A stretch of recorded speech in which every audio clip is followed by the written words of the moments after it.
O Entender o Direito de hoje vai conversar com Hernani Pera Júnior, mestrando em Direito da Personalidade, mas é um especialista em Direito Previdenciário. Previdência, nesse país, hoje, é objeto de crítica. Alguns dizem a Previdência está falida. A Previdência privada cresce no país. A incerteza, maior ainda.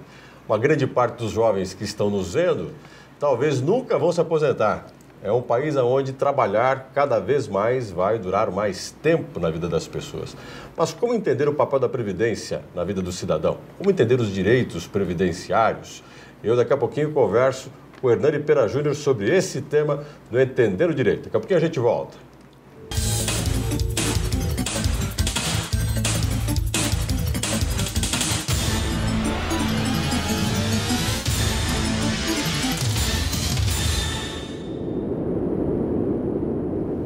Entender o Direito de hoje conversa com o Hernani Pera Júnior, especialista em Direito Previdenciário, mestrando em Direito da Personalidade, professor universitário.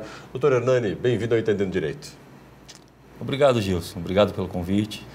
Hernani, quando a gente fala da Previdência, a Previdência tem uma história nesse país. É um país que tem uma relação de trabalho e comércio lá na República Velha, industrialização, processo de formação do trabalhador, do operário brasileiro. E as relações de trabalho muito insalubres, mas enfim, surge então uma Previdência. Quando é que a Previdência nesse país, ou que viria a ser pelo menos o embrião da Previdência que a gente tem hoje, surgiu? Os primeiros direitos previdenciários, se é que a gente pode dizer isso, eles foram concedidos a servidores públicos. Na verdade, não era um sistema previdenciário ainda. Existiam alguns direitos que eram concedidos pelo Estado a determinadas categorias. Então era muito pontual, alguns trabalhadores em algumas categorias. Eram benefícios. Efetivamente, diz que o marco da Previdência Social no Brasil foi a Lei Eloy Chaves, de 1923. Essa lei criou a possibilidade de que empresas estabelecessem caixas de assistência e pensão aos funcionários. Então, inicialmente, nós podemos dizer que a Previdência foi criada nesse aspecto, circunscrito a empregados de uma determinada empresa. Doutor Hernani, essa caixa de previdência, ela era sustentada pelo empresário, tinha participação do trabalhador? Havia uma coparticipação, tanto do empregado quanto da própria empresa. Agora, quando o trabalhador saía da empresa também? Acabava perdendo, porque ele teria que migrar para um novo sistema de previdência, um novo regime de previdência. Na nova empresa que ele ia? E se é que realmente tinha regime de previdência naquela outra empresa. Ou seja, era inseguro. Um sistema totalmente inseguro. Agora, isso se transforma numa preocupação pública. Aí nós temos a transformação da Previdência numa universalização, se não para todos os trabalhadores, para o trabalhador urbano. Quando que o Estado assume esse papel de interventor e deixa de deixar redundante, mas não deixa a relação ficar só entre patrão e empregado? Pois é, o Estado, na verdade, houve todo um desenvolvimento até chegarmos a esse sistema de previdência atual. O Estado, então, ele possibilita a criação de um regime de previdência agora vinculado não mais às empresas, e sim a categorias profissionais. Ao Estado e a Isso nos idos da década de 40, mais ou menos. Aí, mais uma vez, a questão do getulismo, a ideia do Estado intervir nisso. Justamente. Né? Há perdas a ganhos, na opinião do senhor, quando o Estado entra nessa questão da Previdência, quem ganha, quem perde, ou não? Todo mundo ganhou? Eu creio que todo mundo ganhou. Porque, na realidade, esse tratamento desigual que se dava em relação a empresas distintas, ou até mesmo em relação a categorias distintas, porque o problema continuou o mesmo. Quando a pessoa deixava de ser um marítimo e passava a ser um comerciante, o problema era o mesmo. Né? As contribuições vertidas na categoria anterior, havia uma dificuldade para que fossem admitidas na nova categoria, as regras de previdência eram diferentes, ou seja, um sistema totalmente inseguro. No começo, nem todos os trabalhadores tinham acesso a essa previdência. O que a gente tem muito claro é de que existia um país onde esses direitos eram para poucos. Sim.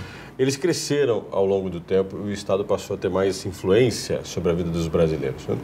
Esse crescimento da previdência, ele ainda hoje é igual ou tem muita desigualdade na previdência no país hoje? Sim, há um tratamento, teoricamente, formalmente igual. A grande dificuldade aí é a atividade informal. Atividade informal que se verifica em vários setores. E essa atividade informal acaba excluindo trabalhadores do regime previdenciário, pois eles deixam de recolher e, com base nisso, eles acabam deixando de ter acesso aos benefícios. Tem muita gente da informalidade hoje? Tem muita gente. Tem muita gente. Até porque existem alguns nós que a Previdência não consegue desatar em relação, especialmente, ao contribuinte individual. O contribuinte individual, ele recolhe voluntariamente. Apesar de ser obrigatório o seu recolhimento, né, ele recolhe, acaba tendo ele próprio que recolher. Ou seja, na prática é uma decisão da pessoa, fica ao encargo dela. E o senhor considera que isso deve ser um encargo do governo? Na verdade, é uma obrigação dela. É um tributo, é uma contribuição social. Porém, a fiscalização é muito difusa, fica muito difícil fiscalizar. E, ao mesmo tempo, a pessoa parte do pressuposto, é uma miopia individual, né? Uma miopia social. Ela acha que nunca vai precisar desses serviços previdenciários. Essa é uma questão importante, esse imediatismo, quando se fala de previdência. Porque quem fala de previdência pensa no futuro. Sim. Todas as pessoas que pensam, eu vou fazer uma previdência privada, alguns até para complementar a pública, Claro. Né? Pensam num dia em se aposentar ou ter uma condição em que elas precisem parar com uma certa qualidade de vida. Essa miopia nesse país é um problema? O brasileiro ainda é aquele que pensa muito no imediato? A gente percebe isso no dia a dia. Conforme a gente atende pessoas com necessidade de aposentadoria, a gente constata que, de fato, a pessoa vai procurar a Previdência quando alcança lá a sua idade de 55, 60 anos. E, muitas vezes, não há nem o que ser feito. Não há nem o que ser feito. A pessoa não tem condição de se aposentar, pelo menos num curto espaço de tempo. E justamente por conta dessa visão, de que não precisará ter esse auxílio, né? Que inevitavelmente todos nós teremos a necessidade. Na opinião dos senhores jovens hoje, quer dizer, quando um jovem vê uma pessoa, como o senhor mesmo colocou, com 60 anos, 65 anos, procurando um advogado para ver se ela tem aposentadoria e ela tem a péssima notícia de que ela não tem direito ou não tem condição de se aposentar. Pô, tem um jovem que deve trabalhar muito mais tempo do que as pessoas com mais idade. A preocupação do jovem aumentou ou não? Ainda continua tendo alguém muito imediatista ainda? Eu acho que essa é uma questão cultural. E toda questão cultural demora um tempo para que seja modificada, né? Os jovens têm um problema maior em relação a essa nossa geração, essa geração atual, pois eles passam a trabalhar mais tempos depois. Eles entram no trabalho mais tarde? Muito mais tarde, pois esperam a faculdade e aí passam a trabalhar.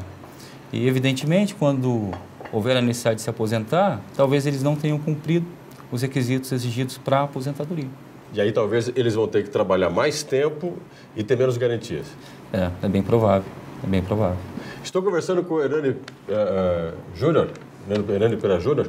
Estamos falando sobre Previdência no país. A primeira conversa nossa agora, nesse primeiro bloco, foi falar um pouquinho da história da Previdência e da relação do Estado com o trabalhador. A preocupação hoje em se aposentar. Nosso próximo bloco, nós vamos falar dessa geração que nós começamos a conversar, que não deve se aposentar tão cedo. E o problema da Previdência, da crise que dizem que a Previdência atravessa nesse país. Será que a Previdência está em crise? Quais são os direitos que o trabalhador tem à Previdência que talvez ele não saiba? Daqui a pouquinho nós voltamos com o Dr. Hernani Pera Júnior para tratar destes temas.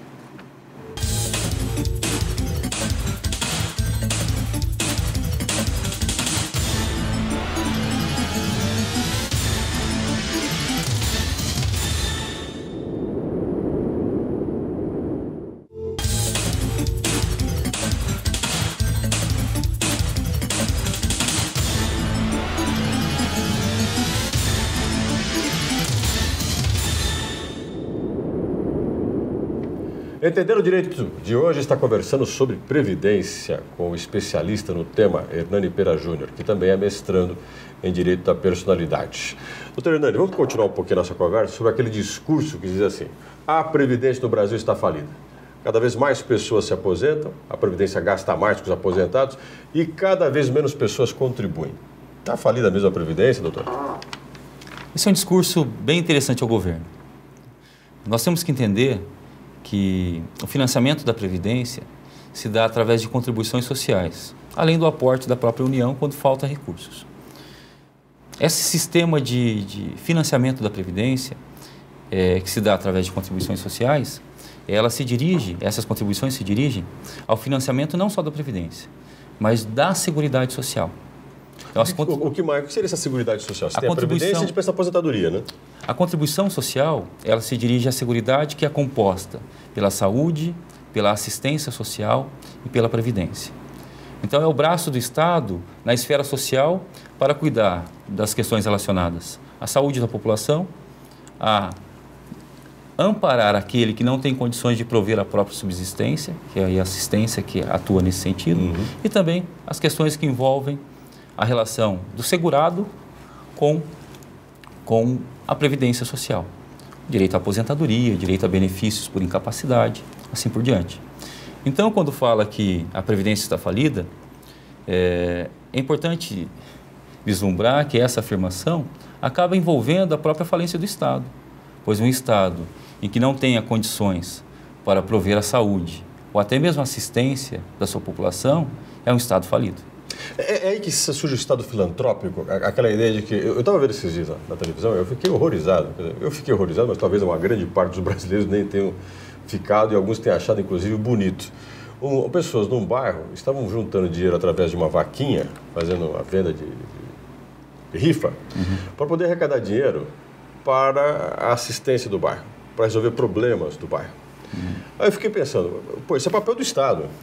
E o cidadão está lá assumindo esse papel. Quando eu só falo da discurso da falência do Estado, é para poder abrir espaço para esse tipo de iniciativa, quer dizer, o cidadão vai começar a assumir funções que eram do Estado e o Estado é interessante ele se eximir dessa responsabilidade? Tudo indica que sim. Isso é um retrocesso. Se nós pensarmos na Previdência, na origem da Previdência... Nós conversamos lá no primeiro bloco. Antes mesmo, na origem histórica da Previdência, a origem histórica da Previdência remete ao mutualismo, a esse filantropismo, ou seja, a união de pessoas, não o Estado, para auxiliar uns aos outros. É quando os operários faziam uma vaquinha para poder dar tratamento médico para o operário. Essa é a origem remota da Previdência Social. Então nós estamos retrocedendo, ao invés de avançar. Essa questão que envolve a falência da Previdência acaba sendo interessante porque justifica algumas posturas do Estado. Justifica, por exemplo, medidas para dificultar a concessão de benefícios, para diminuir o valor desses benefícios. E, na realidade, existe um sistema, existe um mecanismo que o Estado se utiliza de desvinculação de receitas. Essas contribuições sociais são contribuições vinculadas, são exações, são tributos vinculados. Direcionados àquele fim. Você pega o 1.000 é 1.000 para esse fim. Para a saúde, para a assistência ou para a previdência. O que ocorre? Essas contribuições, através desse mecanismo de desvinculação de receitas, a União pode tirar 20% dessa receita e aplicar para outras finalidades. Então, na realidade, esse argumento de que a Previdência está quebrada é um argumento que merece uma análise um pouco mais profunda, pois envolve, inclusive, em todos os balanços apresentados, envolve essa desvinculação de receita, ou seja, essa retirada de 20% da receita que seria destinada à Previdência ou à assistência como um todo. Doutor Hernani, quero aproveitar essa conversa e fazer uma pergunta que eu acho que muitos dos nossos telespectadores gostariam de fazer para o senhor se estivesse aqui do meu lado. Eu falo assim, Gilson, pergunta para o doutor Hernani se nesse país tem gente que se aposenta muito bem e tem gente que se aposenta muito mal. Isso é injusto? Pelo regime geral da Previdência, que é este destinado à iniciativa privada, dos trabalhadores da iniciativa privada, há um teto. O teto hoje gira em torno de R$ 4.100, um pouco mais do que isso. Então, ninguém se aposenta com benefício acima disso. 4.100 e alguma coisa. Agora, além desse regime destinado à iniciativa privada, nós temos um regime destinado aos servidores públicos, aqueles que ocupam cargos públicos. E, neste caso, os tetos são muito maiores, né? E existia até pouco tempo uma regra da paridade para eles. Então, os inativos mantinham os mesmos rendimentos do pessoal da ativa. Então, se de repente o salário era 15 mil, continua recebendo 15 mil reais. O teto daí é por escala. Por exemplo, o teto mais alto, se for numa iniciativa, se for no nível da União, é do ministro do STF. Então, há uma discrepância muito grande. Curiosidade minha e de muita gente que está nos vendo, qual é o salário da aposentadoria de um ministro do STF? Gilson, eu não posso dizer nominalmente, mas gira em torno de pelo menos uns 30 mil reais, né? 30 mil reais? Eu estou chutando, sinceramente, nominalmente não posso. Para mais ou para menos o senhor calcula se errar? Eu acho que talvez para menos um pouco. No próximo bloco, nós vamos conversar sobre uma coisa chamada desaposentadoria. Muita gente gostaria de voltar, contribuir para a Previdência e poder se aposentar com um valor maior. Nesse país, muitas pessoas pensam, inclusive, em permanecer no mercado de trabalho. Aí tem um esquema, claro, importante para alguns. Algumas pessoas são aposentadas, recebem sua aposentadoria e se consideram ainda aptas a continuarem no mercado de trabalho, a continuarem trabalhando, atuando na sua vida profissional. E realmente, hoje, uma pessoa com 65 anos, 70 anos, tem muito a oferecer ao mercado de trabalho e pode trabalhar pelo menos mais 10, 15 anos ainda, dependendo da atividade que ela exerce. Como ficam esses 10, 15 anos? Ela pode, depois, ter uma aposentadoria melhor ou não? E até onde vai o direito de você trabalhar e depois se aposentar? Daqui a pouquinho eu converso sobre esse tema com o Hernani Pera Júnior, especialista em direito previdenciário e também mestrando em direito da personalidade. Daqui a pouquinho o Entendendo Direito volta.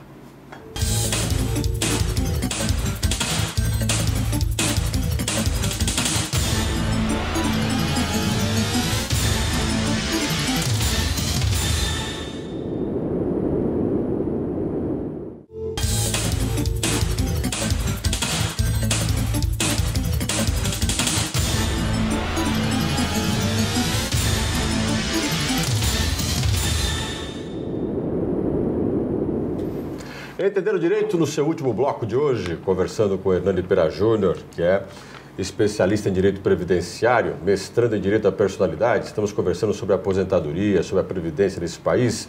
E, doutor Hernani, queria conversar com o senhor nesse nosso último bloco, no final da nossa conversa, sobre a desaposentadoria. Onde já se viu? Quem imaginou se desaposentar? Na época em que meu pai trabalhava, o grande sonho era ficar aposentado. Hoje tem pessoas que gostariam de se desaposentar até para depois continuarem trabalhando. A vida profissional que antes acabava com 60, 65 anos, para alguns estão lá com 70 e ainda acham que podem trabalhar até os 75, os 80.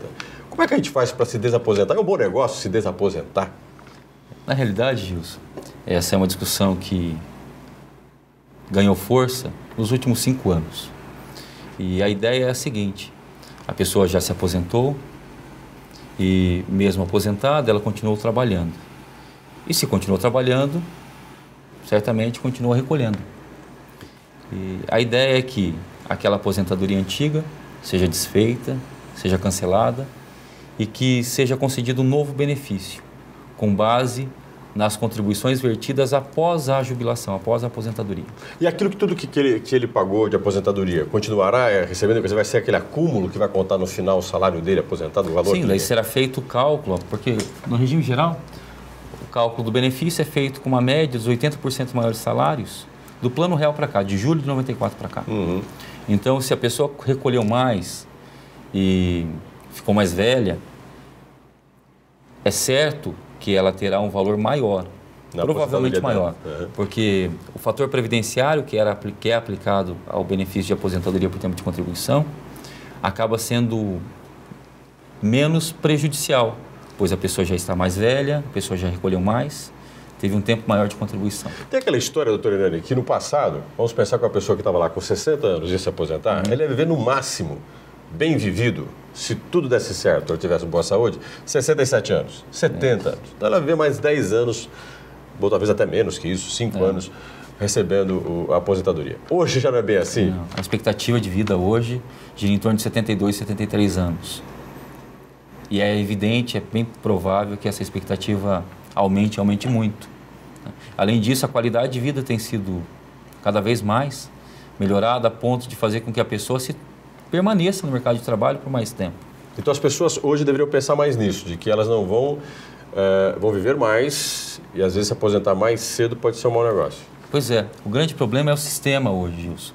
Quando a pessoa faz o cálculo, de quanto seria o benefício dela, vamos dizer, com 55 anos, e projeta quanto seria o benefício dela com 60 anos, vamos imaginar, ela percebe que a diferença não é uma diferença tão substancial. E ela faz o seguinte cálculo, assim, deixarei de receber por 5 anos. Né? Deixarei de receber por 5 anos. A diferença entre o benefício concedido hoje e o daqui 5 anos, realmente vale a pena a ponto de eu renunciar a esses 5 anos de benefício que eu deixarei de receber? Então essa conta acaba fazendo com que a pessoa, no mais das vezes, aceite o benefício antes, mesmo sabendo que esse benefício vai vai reduzir ao longo do tempo e assim por diante. Doutor Hernani, eu vou fazer uma pergunta que eu acho que tem muita gente curiosa. Vamos supor que eu me aposento. Me aposentei hoje, estou lá recebendo R$4.000 por mês de aposentadoria, mas eu teria a capacidade de trabalhar os próximos 10 anos, tem uma série de projetos e tal. Muita gente vai para a clandestinidade trabalhar? É quando a pessoa desempenha uma atividade como contribuinte individual, por exemplo, ela certamente passa a recolher o mínimo com base no salário ou se recolher. Agora, quando é um empregado, fica difícil a empresa sonegar essa... Exatamente. Aí fica... A pessoa pode ter limitação no trabalho dela, na atuação dela no mercado. Justamente. Então, nesse caso, a pessoa acaba recolhendo. E é aí que surge a ideia da desaposentação.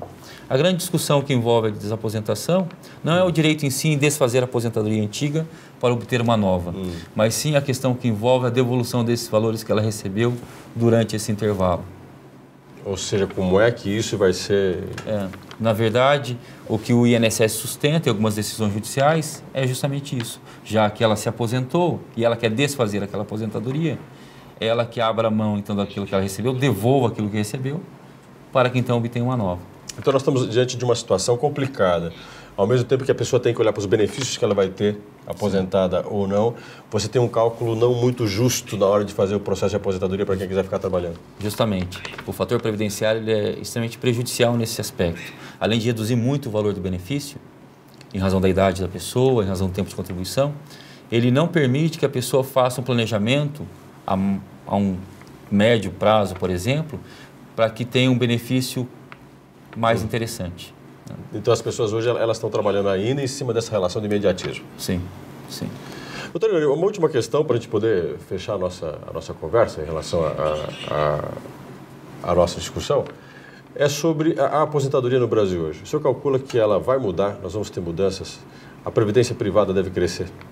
A previdência privada, o crescimento da previdência privada, ela vai ocorrer inevitavelmente, justamente por conta dessa mudança cultural que nós esperamos que ocorra, de fato. As pessoas pensarem mais no futuro. Pensarem mais no futuro, para que sejam mais cautelosas. Mas, de qualquer maneira, a Previdência Social ainda é um bom negócio. Previdência Social nesse regime geral. Pois há uma certa subvenção do próprio Estado. Né? Pelo regime privado, você só terá aquilo que você contribuiu. E nesse caso do regime geral, você tem a proteção contra determinados riscos sociais, mesmo que você não tenha contribuído ou tenha contribuído muito pouco. Vamos dizer que no primeiro momento a previdência privada é um investimento. É um investimento. Na previdência pública existe um ser humano. Existe um ser humano, existe uma proteção, de fato, a determinados riscos. Se a pessoa no primeiro dia de trabalho dela, um empregado, sofre um acidente e fica inválido, ele terá direito, pelo resto de sua vida, a um benefício de aposentadoria por invalidez, auxílio-doença ou algo do gênero. Doutor Hernani, a última questãozinha, agora fiquei curioso, temos aí 2 minutos, não é isso? O brasileiro se aposenta mal em comparação com outros países? Em outros países as coisas são diferentes? A tendência na Europa é a aposentadoria cada vez mais tardia, justamente em razão da expectativa de vida, do déficit, do envelhecimento da população. Então, se nós pensarmos em relação aos requisitos para a concessão do benefício no Brasil, eles ainda são muito favoráveis ao trabalhador. Pois hoje um homem se aposenta com 65 anos por idade. Né? E por tempo de contribuição não há uma idade mínima para a aposentadoria. Chegando aos 35 anos de contribuição é o suficiente. Então, em relação aos requisitos, é realmente muito benéfico. Agora, a fórmula de cálculo, realmente isso que acaba prejudicando o trabalhador, o segurado. Conversei sobre direito previdenciário, batemos uma conversa muito interessante sobre desaposentadoria, as condições da previdência, se vale a pena ou não se aposentar, com Hernani Pera Júnior. Ele é mestrando em Direito da Personalidade, o doutor Hernani, inclusive, é especialista em Direito Previdenciário, professor universitário aqui da Unicesumar. Professor, muito obrigado pela sua presença aqui no Entendendo Direito. Obrigado, Gilson. Até o nosso próximo programa com mais um tema que atenda o seu interesse e ajude você a exercitar a sua cidadania e principalmente saber mais sobre os seus direitos, mas também sobre os seus deveres. Até o próximo programa.